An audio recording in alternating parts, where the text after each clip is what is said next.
apa itu menyamak ya atau samak.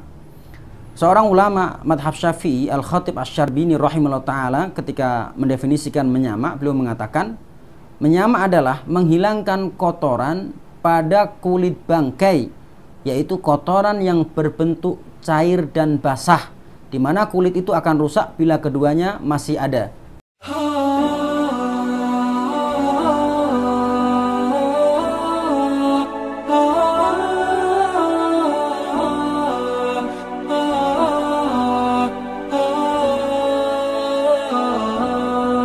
Apakah kulit bangkai binatang bisa suci dengan disamak ya?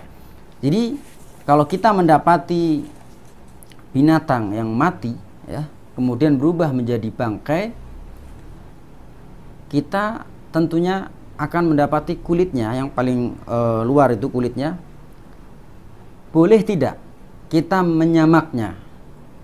Jika boleh, apakah samak itu bisa mensucikan kulit bangkai tersebut ya?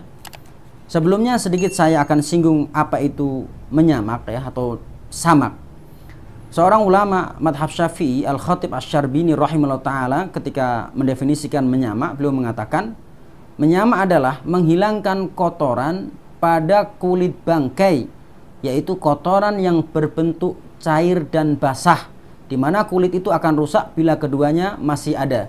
Jadi kalau kita mendapati binatang sudah menjadi bangkai ya, kan pasti ada cairan ya, yang itu sudah pelan-pelan kalau dibiarkan lama dia akan membusuk. Kita ambil kulitnya, kemudian kita bersihkan. Makanya cara menyamak ya, di antaranya pertama kita menghilangkan sisa-sisa daging yang ada di kulit tersebut ya, kulit bangkai tadi ya. Kita bicara kulit bangkai, tidak bicara binatang yang disembelih dengan syar'i. Kalau binatang yang disembelih dengan syar'i otomatis suci kulitnya. Ini adalah bangkai mati, tidak disembelih dengan cara syar'i ya, atau disembelih untuk sesembahan selain Allah atau kesyirikan, maka ini kan menjadi bangkai ya. Caranya kita ambil bekas-bekas dagingnya ya, kita kerik, lalu kemudian kita campur benda-benda atau kita taruh, kita taburi benda-benda yang pahit ya, yang pahit misalnya, atau sepat kalau orang bilang, seperti cuka ya, daun jeruk ya, kemudian atau bisa juga menggunakan pepohonan atau tanaman atau daun-daun yang sifatnya pahit. Kita campur saja dengan kulit tersebut, lalu kemudian direndam 3 sampai 5 hari direndam. Setelah direndam ya, maka itu dia dibilas dengan air yang bersih, kemudian dijemur. Itu cara menyamak. Namun ulama beda pendapat, apakah dengan sama itu bisa mensucikan kulit bangkai tersebut?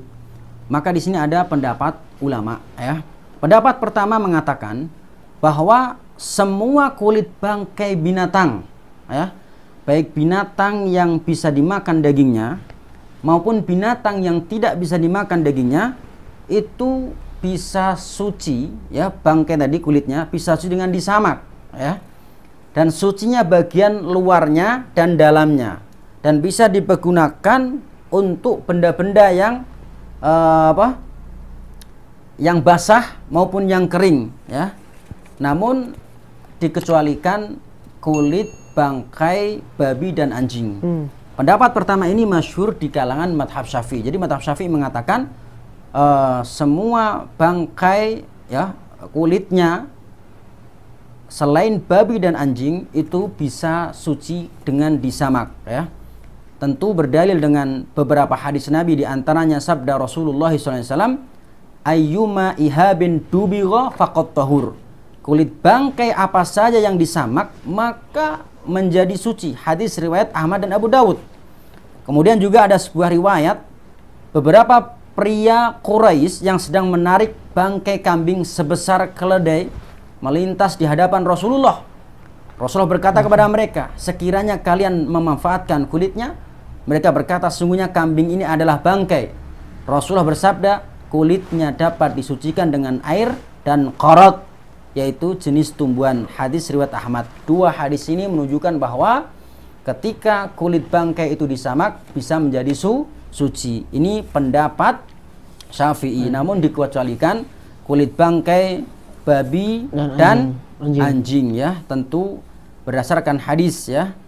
Katakanlah, maaf, berdasarkan ayat, katakanlah tiadalah aku peroleh ya dalam wahyu diwahyukan kepadaku sesuatu yang diharamkan bagi orang yang hendak memakannya kecuali kalau makanan itu bangkai atau darah yang mengalir atau daging babi.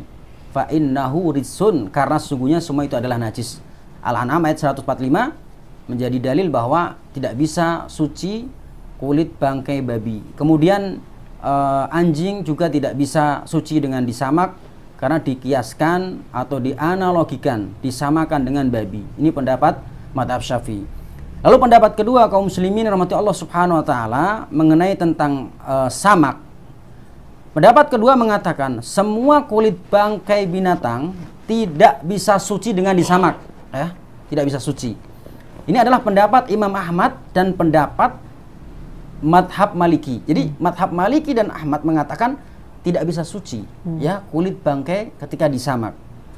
Dalilnya sebagaimana riwayat telah datang sebuah surat dari Nabi Muhammad SAW sebulan atau 2 bulan sebelum wafatnya yang berisi janganlah kalian memanfaatkan kulit bangkai dengan cara penyamakan. Hadis riwayat At-Tirmidzi. Dalam riwayat yang lain dikatakan, dahulu aku pernah memberikan keringanan atas sucinya kulit bangkai. Dengan datangnya suratku ini, maka janganlah kalian memanfaatkan kulit bangkai yang telah disamak. Dua hadis ini menjadi dalil madhab Maliki dan Ahmad bahwa kulit bangkai tidak bisa suci dengan disamak. Kemudian kaum muslimin, pendapat ketiga, kulit bangkai binatang bisa suci dengan disamak kecuali babi saja. Ya, ini madhab Hanafi. Jadi kalau madhab Hanafi mengatakan bisa suci dengan disamak ya kulit bangkai tadi kecuali babi saja. Dia ada perbedaan sedikit dengan madhab Syafi'i. Kalau Syafi'i kecuali babi dan anjing. Kalau Hanafi hanya mengatakan babi saja ya, seperti itu. Ini pendapat madhab Hanafi. Kemudian selanjutnya ada pendapat keempat tentang masalah ini ya, yaitu pendapat mengatakan semua kulit bangkai binatang ya, sekalipun anjing dan babi itu bisa suci dengan disamak. Ini adalah pendapat madhab Zahiriyah ya. Dalilnya mana? Dalilnya adalah hadis yang dipakai oleh madhab Syafi'i juga ya. Dalam sebuah riwayat tadi sudah saya sampaikan, ada sebuah hadis ya bahwa Rasulullah bersabda, ayyuma ihabin dubigha faqad tahur. Kulit bangkai apa saja yang disamak maka sungguh menjadi suci. Madhab Dhahiri mengatakan Nabi bersabda kulit bangkai apa saja yang disamak maka menjadi suci. Dan ini Nabi tidak mengecualikan babi dan anjing, sehingga seluruh binatang yang mati lalu menjadi bangkai, mau itu mau anjing sekalipun maupun babi, ketika kulitnya diambil lalu disamak itu menjadi suci. Ini adalah pendapat madhab Zahiri tentang masalah ini ya. Wallahu alam. Kaum muslimin rahmatullah subhanahu wa ta'ala ya, ini kita baru menjelaskan 4 masalah ya, 4 masalah tentang masalah ini. Namun sedikit saya tambahin ya.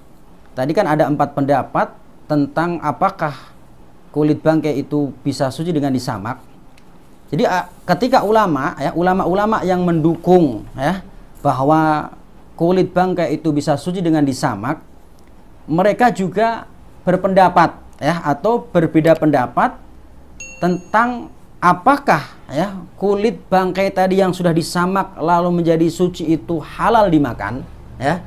Jadi mereka juga beda pendapat. Pendapat pertama mengatakan haram secara mutlak dimakan. Jadi kulit bangkai yang sudah disamak tadi yang suci tadi, pendapat yang pertama haram dimakan. Mau itu binatang yang bisa dimakan dagingnya saat hidupnya atau tidak, nggak boleh ya. Karena berdasarkan riwayat innama haruma minal maitati akluha, Sesungguhnya yang haram dari bangkai adalah memakannya. Sehingga tidak boleh ya kulit yang walaupun sudah suci disamak tidak boleh dimakan. Ini pendapat pertama. Pendapat kedua, halal secara mutlak baik dari kulit hewan yang bisa dimakan atau tidak. Ini pendapat kedua. Jadi kulit bangkai tadi yang sudah disamak suci, baik dari hewan yang saat hidupnya bisa dimakan atau tidak, kalau sudah disamak suci boleh dimakan, sekalipun yang asalnya hidupnya nggak bisa dimakan. Ya, itu pendapat kedua. Kemudian pendapat ketiga, halal dimakan jika dari kulit yang bisa dimakan dan haram jika dari kulit hewan yang tidak bisa dimakan. Ini sebagaimana dinyatakan oleh Imam An-Nawawi Asy-Syafi'i dalam kitabnya Al-Majmu'.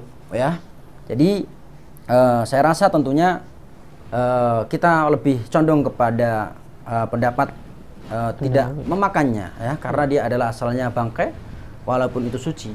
Karena kulit disamak itu hanya digunakan saja, ya, dipergunakan. Lalu kemudian mengapa saya bahas masalah ini, ya, dan bahkan sampai-sampai para ulama ahlu fikih membahas tentang masalah penyamakan kulit ini, diletakkan di dalam kitab-kitabnya. Hampir seluruh ulama ahlu fikih membahas. Ada apa?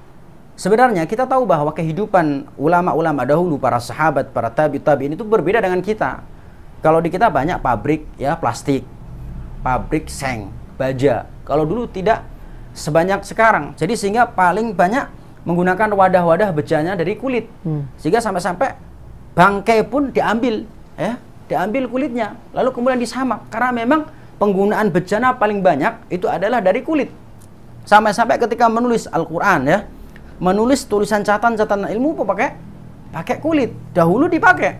Kalau sekarang, zaman sekarang tidak terlalu direspon oleh umat, ya. Kalau sudah sapi atau kambing mati, ya sudah, kubur saja, ngapain diambil apa? Kulitnya, ya. Tidak perlu, karena ada wadah-wadah lain yang bisa kita pergunakan.